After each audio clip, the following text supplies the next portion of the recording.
Okay, I think live.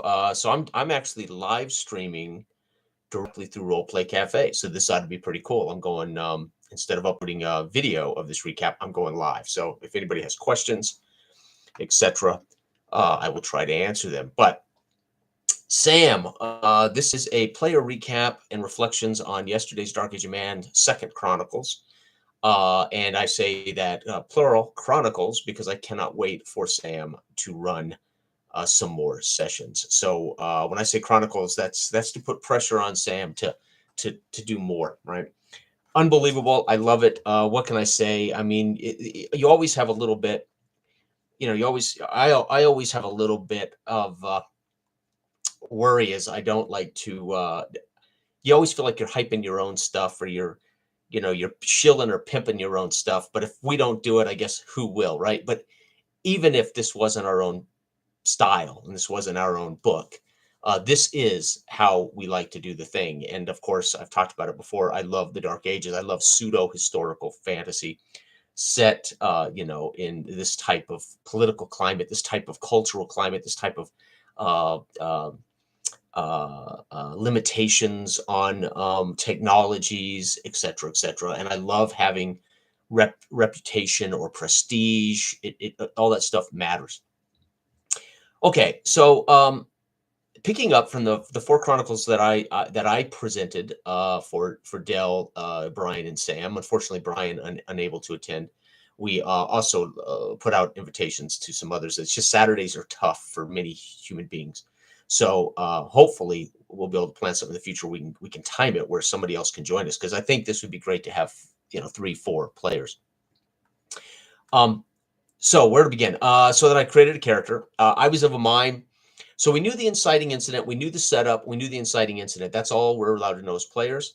Sam did a great job of basically fast forwarding 3 years, a prosperous Dredgewater post events from the Chronicles. So the young Lord Wesley Washburn, uh, basically years 18, 19, and 20 reigning over a prosperous Dredgewater, a very blessed Dredgewater, with his new chief aide, Brother Ethelwald, who was provided a glede. He is ultimately, in many ways, a living saint, at least to the people of Dredgewater, as he performed miracles in our last Chronicles. So he now is the chief aide to young Wesley Washburn, along with Vidar. Dell's former character is now the man at arms, the trusted man at arms for Wesweld as they stood by his side. They helped him defeat the bad guys. They helped him to take claim of Dredge County and Dredgewater. And of course, Brian, who still has a home, a family home.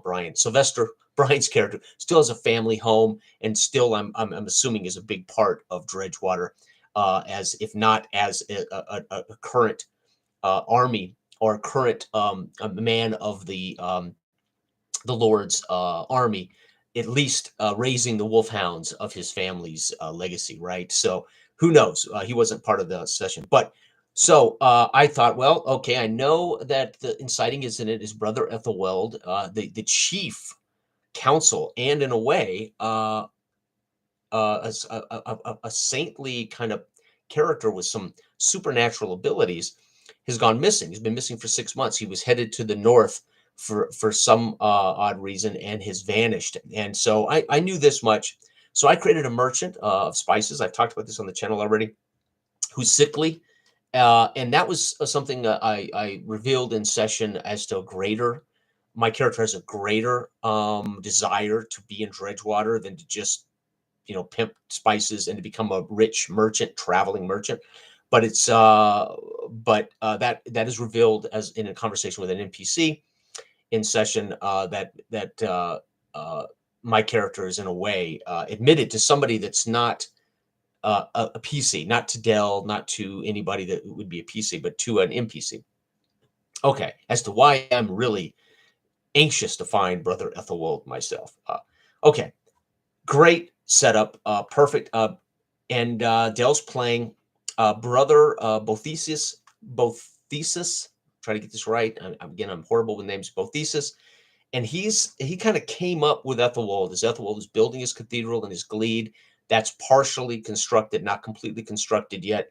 Again, Sam does a great job of showing us, right, through description how it's changed and how the weather's ideal for Dredgewater of all places, the swampy Dredgewater, how it's been a great growing seasons, and we're seeing other buildings, including Vidar's home with tiled roof, which is super rare for this period, right?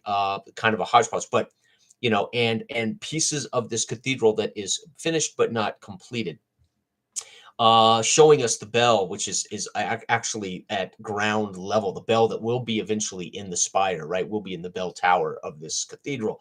It's just perfect. It's masterful, as Sam does this, and I am completely 100% engaged. I'm completely and 100% there. Sam doesn't have to do minuscule detailed dialogues. He doesn't have to give us these minuscule descriptions of the stonework or of the and it really wouldn't be stonework. It would be mostly wooden. We might have taken old Roman stones from old Roman ruins, etc., in a place like Dredgewater and begin to build partial stone stuff, that would come out of old Roman ruins, right? But the point is, he doesn't have to get into that, right? I'm seeing it, right? Subtle shows and cues will give us those finite details, those important major details, I should say, not finite details. So I'm fully engaged. Dell starts us off. Sam puts us headed to a feast with Wesweld. That is all his wife, who has been the Lord, young Wesweld married the second daughter of the King of the North. This to build an alliance of safety, really. And it's been a prosperous 3 years. She is now pregnant, and she is indisposed as she is preparing, obviously, through this pregnancy to eventually give birth. They hope to an heir. So there's a feast with all the aldermen, and including Eric, the Lord of Howardtown, which is not an alderman of Dredge County. He's really from another county. Howardtown is a larger city, so he's an equal lord to Washburn, and he has with him a stranger that is suspicious at this feast. Dell, of course, his character breaks. We're breaking bread. His character has a private council with the Lord Wesley Washburn, and he basically, for all intents and purposes, doesn't order him to hunt for Ethelwald, but in not so many ways makes it clear that he fears that there will be trouble with the North and there may even be war, and he desperately needs brother Ethelwald back for a number of reasons. One, he's a man of God. Two, he believes some super natural spiritual connection to God, and he needs his guidance and counsel, especially if times are starting to get tough. Um, he accepts without much debate, right? There is not you didn't have to convince Boethus to go after his bishop, right? Bishop Ethelwald. It's no longer brother Ethelwald, by the way. He's Bishop Ethelwald with his own glebe and cathedral. Okay, so that's a pretty simple task. Boethus informs Weswell that he will also be able to take carrier pigeons and report back any information he gets. So keep an eye out periodically for these pigeons, kind of thing. So he'll be able to communicate via pigeons, which is very cool, right? We're drawing in this particular art and this particular profession and craft of the monks. So that's very cool. Again, I'm right there, man. I'm in the Dark Ages. It's great stuff for me, right? In our pseudo historically accurate, right? I mean, it's not meant to be totally accurate, right? My character, of course, comes in. He is called over immediately by Weswell before he has his meeting with, he thanks me for the spices. He's completely sober. He is not partaking in the wine, although he holds a flagon of wine and is nursing it, but really not completely happy as he is ill or not feeling great. I assure him that his bowels will adjust to the spices, and I believe his health will be greater for these spices. On top of that, wish him well, and I sit to eat and break bread, and I talk with Eric. And I ask specific questions about his friend, the stranger who appears to be from the north, and I get just his name, and I get some gruff responses as Eric is fairly drunk and not much going there as far as getting information. Um, However, I'm at this point I'm very concerned knowing what's going on in the region, and that I want an eye on this Ellsberg guy from the north who won't really talk to us. He leaves the feast early. I call for my guard Yami, and I tell Yami I want you to follow this gentleman and tell me what he does, where he goes. I need to know. And then the monk and I leave together, and we have a nice conversation as the monk asked me for use of my ship, and we took a small ship. It's not really a ship; it's a fishing boat that I have contracted a father and a son to bring me on this journey, really to Dredgewater. But under the guise that I'm a merchant, I am a merchant, but I've told everybody I'm spreading my wings all over the region. But the reality is, my goal is to get to Dredgewater, only to find out the saint, the miracle worker, is missing. But of course, Boethus doesn't know this, so he wants to convince me to let him use my boat, and I can benefit from it going north. I can make networking to sell and my wares, right, to make deals on our spice trade. And of course, not a complicated situation for me there, and I accept that. And we plan to leave the next morning, bright and early at dawn. And I leave Boethus there. We are heard by a couple of drunken aldermen. Dadrin is the name of the alderman from a small village called Railway, or at least his family estate is called Railway. But Dadrin is the name, the family name, but Railway is would Rel W excuse me Relway is the name of the estate, but Dadrin Railway is the Lord, and he is a little inebriated, and he takes offense to our conversation, which he overhears, and I basically stand calling him out about saying the things about his Lord in public that, I don't shame him, but I attempt to draw attention to the fact that what he says about his Lord is a dangerous and undermining thing. Is not Dredgewater prosperous? Why would you have problems with this young Lord when you have been prosperous? And I don't get a good answer from him, but it's clear they don't like the young, or they have very little faith in the young Washburn, right, their Lord. So we have this meeting, and Adele does a good job of kind of breaking that up safely, and we move on. Again, I leave the monk to his duties to get ready for the day, and I head over to meet Yami and find out what he's learned. He's learned that this man from the north met in the behind some building or in the alleyways and exchanged coin with another large, dark, long-haired, dark, menacing warrior, and he exchanges coin. And so we know now that there's something afoot, right? There's some planning and some paying and some something, right? But we don't know what. Um, the young zealots, religious zealots, not comfortable with the state of their condition since the bishop has vanished, and feeling a little spirit of war pumping through their veins as opposed to the spirit of God. They are getting a little rowdy, and they are demanding that they do something to prepare really for convincing the locals and others to take up, in a way, a spirit against the North before it's too late. That would be the best way for me to describe this rabble. Okay, so um, shoot, I forgot what I was saying. Anyway, and overhearing this rabble in the courtyard of the Dell's monk comes out, tries to talk down the young men, the young monks, the young fired up religious zealots, and doesn't get very far. And he begins to bang on the bell to, I think, to maybe to, I'm not certain exactly, but he begins to bang the bell And only for a number of reasons. I'm sure to draw attention to the rabble that's kind of building, but also I think maybe to to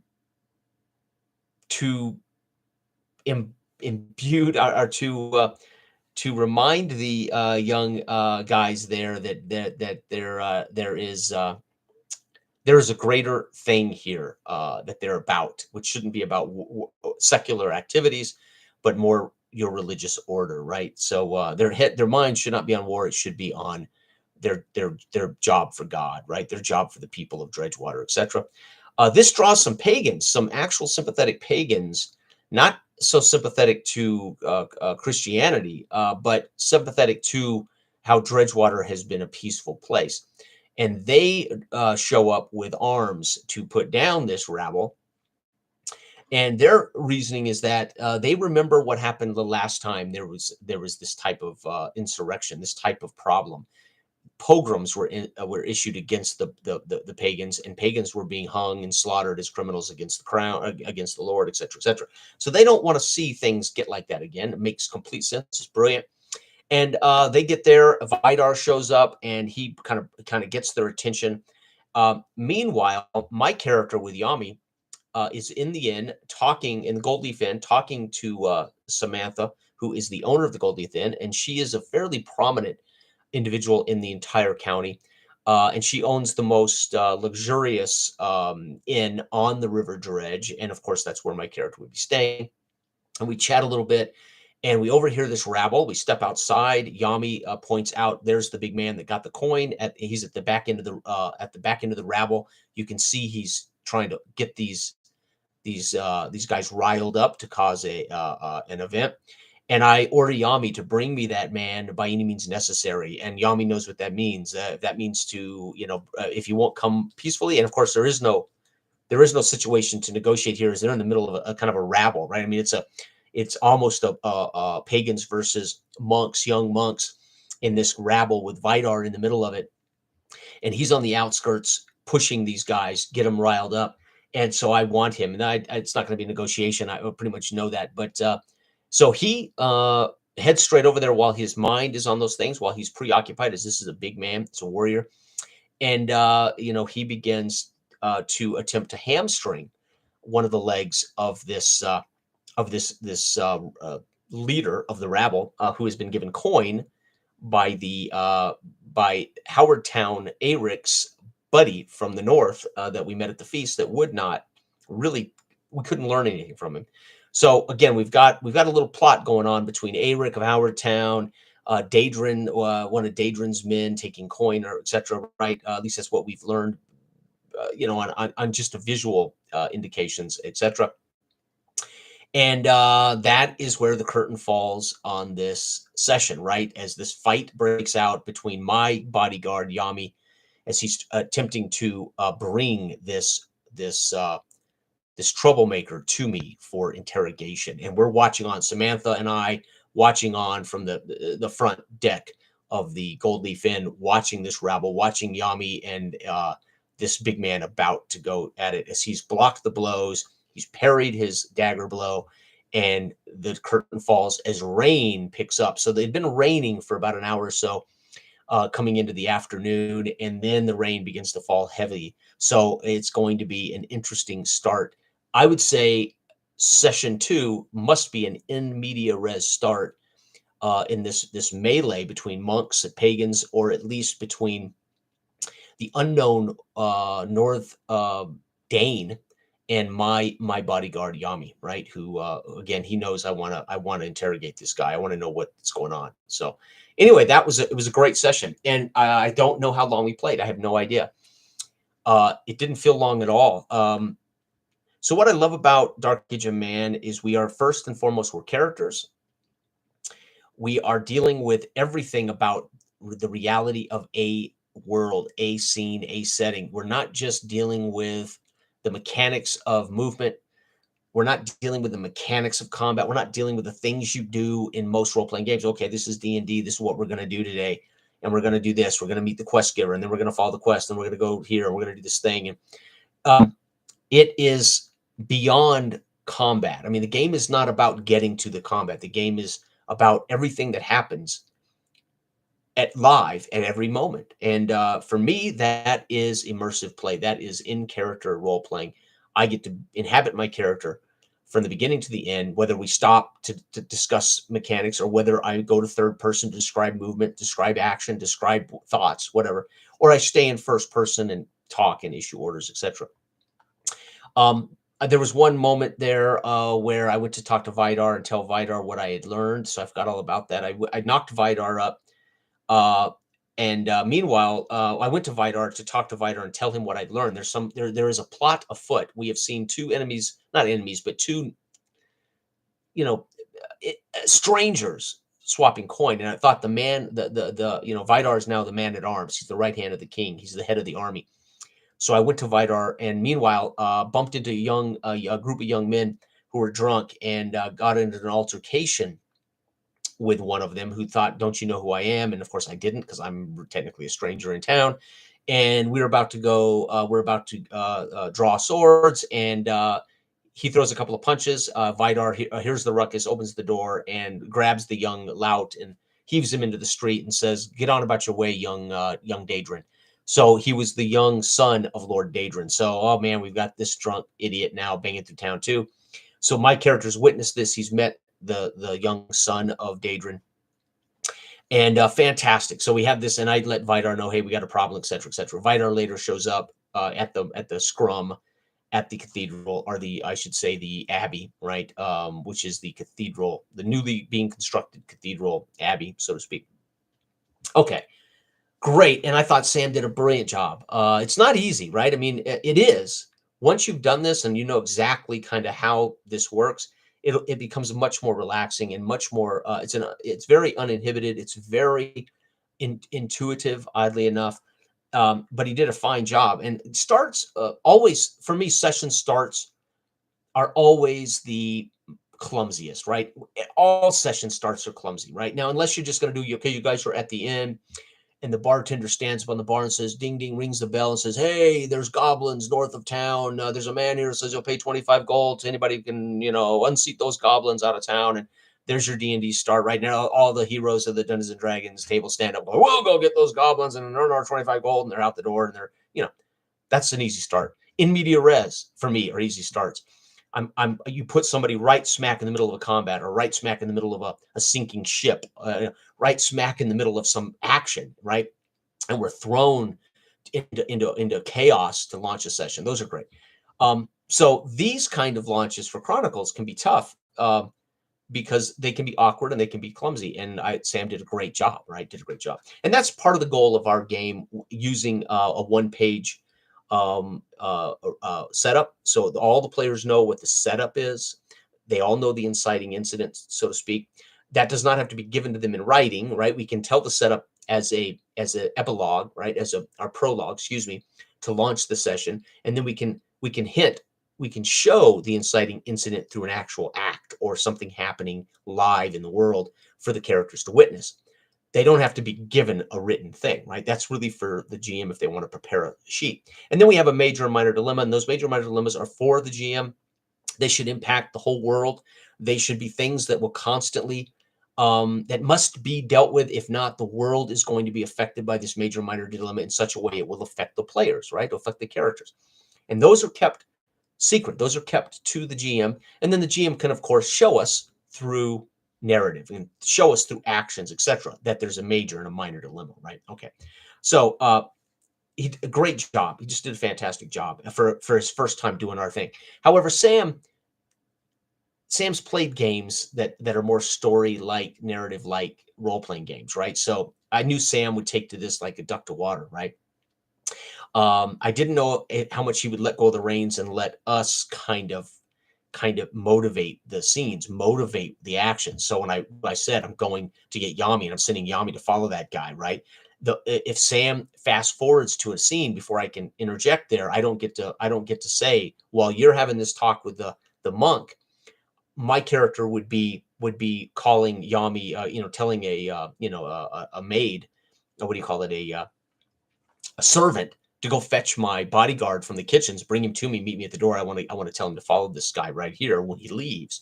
Well, So when a game is live like that, and if the GM is going to kind of make those traditional scene transitions without checking back with me, so I can say, well, this is what I was doing while he was in meeting with the monk. I want this guy followed, right? So I need to tell Yami that. So that's going to be one of those things where I have to interject, and so it worked out fine. So that's where you want the players free to to really start or end the scenes in many ways, right? I honestly prefer in Dark Age of Man that the presenter doesn't end scenes. They might begin scenes, but they shouldn't end the scenes necessarily. The players should end a scene, right? That gives the players the chance through motivation to drive us to the next point, or to at least make sure they're heard, right? I'm heard. He heard exactly what I wanted to do while he was in parley with the monk, right? I want to send for my man, and I want to tell my man, see this guy over here drinking with the drunk guy from Howard Town. Yeah, I want you to follow him when he leaves here. Okay, thanks. Check back with me later once you find out something, right? So I have to interject that slightly awkwardly, right? Nobody's fault. That's gaming, right? It just happens that way. But so communication's a little different in our game, right? Because we want players to have the motivation to pursue the thing. So I want to go up to the palisade, tell them, hey, I need to see Vidar because I know I got some information. Vidar's not here. Well, I need to go to Vidar. Well, Vidar's there. Okay, I'm going over there to Vidar, right? And then he should be rolling or interjecting his seeds that he randomly rolls. And perfect time to throw this young lord, this young drunk punk in my face. Beautiful, right? It's a perfect spot for him to interject that. I know what I want as a player. I know what I want to do. I know where I want to go. That's my goal. His goal is not to say you can't. His goal is not to say you can't do that. We're going to go over here now and start the next day. No, I really don't want you to go to Vidar's right now. So I'm going to go talk to Vidar later. I got something else I want you to do, right?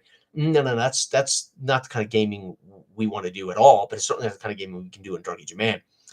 He then has these events, these seeds that can pop up and complicate, in a way, what I'm trying to do, right? Not stop me, but to the world's alive. I've run into drunk young lord, and now I'm about to maybe have a sword fight. I'm already weak. I'm already sickly. Oh, damn, I'm going to have to fight this kid with a sword, right? Have to hope that cooler heads prevail or whatever, right? So that's the genius of the thing, right? And it was a perfect time to have me bump into these young drunk punks, right? Perfect.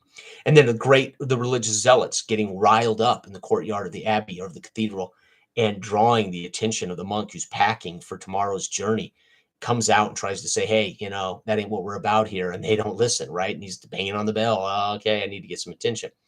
It's fantastic. And it was so well um, experienced, so well experienced. And it's what we want to do. And it's how we like to do it. And I never left character, really, right? I was always in the mindset of where we were at, what time it was, what we were doing. It's now raining. It was a beautiful day. It's been dry. It's been the best spring/summer for years in Dredgewater. Kids are playing in the street. Kids are running. There's not the chaos, the famine, the cold, the pogroms, all the things that were happening in my Chronicles where there were no kids about, right?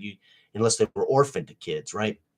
And so everything Sam did showed us a different Dredgewater and set us up on this very interesting, potentially political problem now. So anyway, fantastic. Dell, of course, always role playing with Dell is, I don't care what game we're playing, man. It's always a pleasure to be a character at a table with Dell.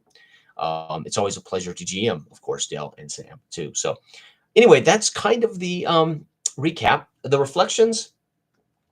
We talked afterwards, had a great conversation. I tend to put in my 2 cents, maybe more than I should have, as we need to hear what Sam's take is on it, because he's the guy that's doing this for the first time. Dell asked a couple of interesting questions that I don't think that Sam had a chance to complete his thoughts on, because I would interject my 2 cents. So I tend to do that, so Sam didn't have a chance in that dialogue to answer fully a couple of Dell's questions of him. So, but I think Sam maybe he'll do a GM recap or something and talk a little bit about the experience. I don't know. I have no idea. So anyway, really the game works. Mechanically, it really can't not work unless you really don't understand the math and you really make the game too hard or too easy. It's a D12 The difficulty value can go as can go beyond 12 points. It can get up to a 14, whatever you want it to get to.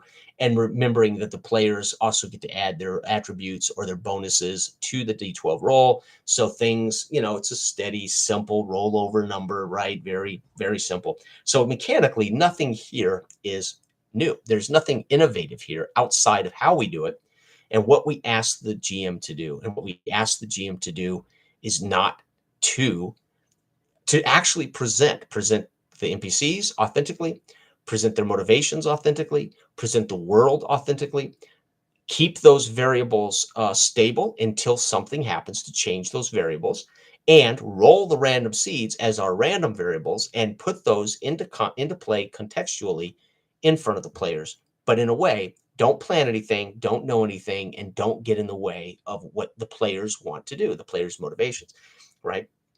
But hopefully you're compelling enough with your inciting incident that the players, the characters, are invested in this deal, and then it's definitely keeps things in context, right? But I was free to be, so I created this merchant. Because of my purse, I didn't ask permission. Can I have a small fishing boat to get up to on the river dredge to Dredgewater? No, I have a 3 purse. I would have negotiated with a father and son poor fishing ship to take me. This may take months. I can afford it, right? I've got a purse. I'm a merchant, so I have this small ship with a father and son crew, small boat or fishing boat. There is no needing to ask that necessarily, right? I didn't have to ask the GM if I could have a bodyguard, right? The bodyguard is an NPC. He can be quite literally a non-existent stat bubble, just a name and an occupation, and the GM, and then he would be used as a bonus, right, for me when I do checks. Or I created a repute 2 character. We're a repute 3 or 4, and a repute 2 characters below us, but he's basically an NPC, repute 2, all of it in body, which makes him a warrior. And he's just my bodyguard, right? And that was also to give us another character because only 2 players were able to play, and I wanted us to have another character. I thought I might even play Yami at the same time, so I could play 2 characters at once. But worst case scenario, if something happened, I would have Yami as my immediate repute character in hand, right? If something went wrong, if so you just don't know. We don't know. We don't know how this is going to go down, right?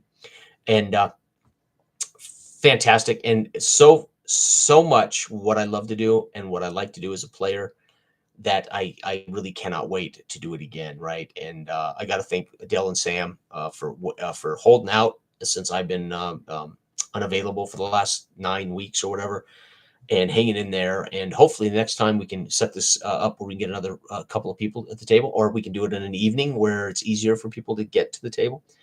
But again, great. And I think the video, the entire session will be available on Chalice and Chains channel. That's Sam's channel on YouTube, Chalice and Chains. Should be going up shortly. And I think he's provided links for us to get the videos so we can put them up on our channel here at Roleplay Cafe, but I haven't looked yet. I haven't even had a chance to try to get in there and grab those and download them. So I'm leaving that really for Dell to grab. I think Dell's actually seen some of it maybe. So maybe Dell can get in there, download those, and upload them to our channel so we have them really simulcast on both channels. Anyway, thank you for watching. Everybody out there, you have a fantastic week coming up, and I will be back here in just a few moments to do RPG a day, day 20. So hang in there. Thank you, everybody, for watching, and good day.